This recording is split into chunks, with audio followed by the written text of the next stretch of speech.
One, a naked torso the scavengers had gotten to. The other, still immaculately dressed. They had reinforced the lock on the gate after that.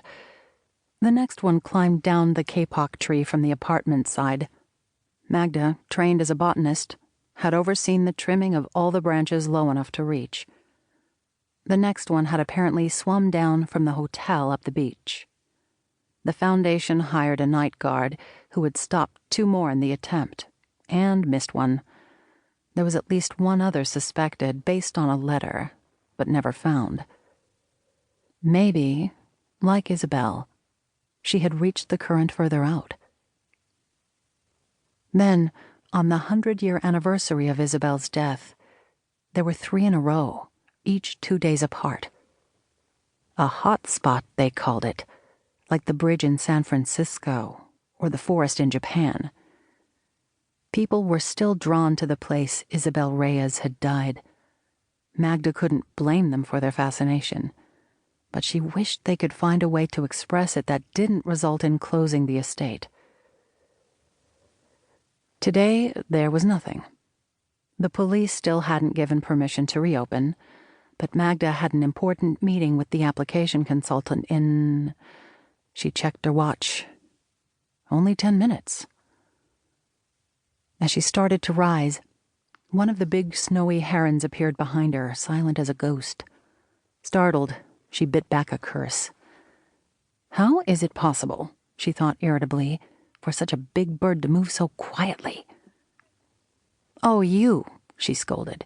"Sneaking up on me again." The bird watched her with bright, inquisitive eyes, moving closer. "You could show a little fear, you know," she muttered, waving it off. Someone had probably been feeding it. "Shoo! I don't have any frogs or whatever for you. Go!"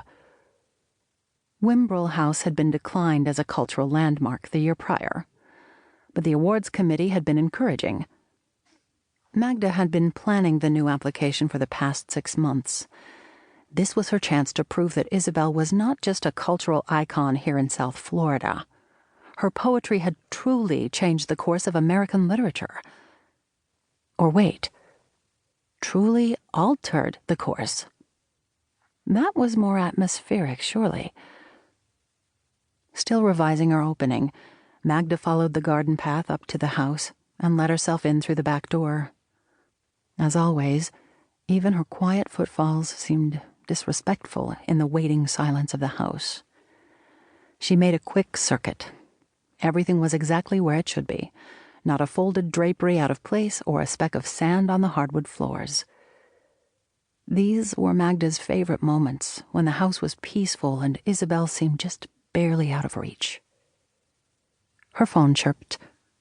The consultant for the cultural landmark application had canceled because of the threat of being caught on Route 1 during an evacuation. Magda sighed and offered 3 dates to reschedule. The mansion, although right on the water, was built on an upwelling of rock that raised it above most of low-lying Key West. The houses inland were much closer to sea level and prone to flooding when the rainwater came in a torrent down the streets. Still, it was a lot of work to brace for even a near miss. Magda decided she might as well start the preparations. There was a handyman from up the Keys who had agreed to drive over and look at the shutters on the ground floor, but she wasn't sure he'd be willing to come out, given the forecast. She shot him a quick text, just in case. She was sorting through the emergency supplies in the kitchen when she heard Starla's old Camry grinding its way down the drive. Starla was a part-time employee who usually worked the gift shop and led the tours if Magda wasn't available.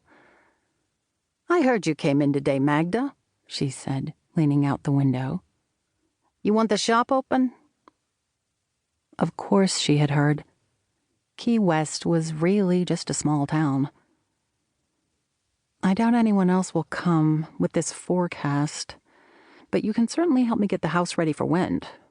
I've hardly done a thing since last time. That handyman was supposed to be coming today, but I'm sure he's got plenty of other people needing him now."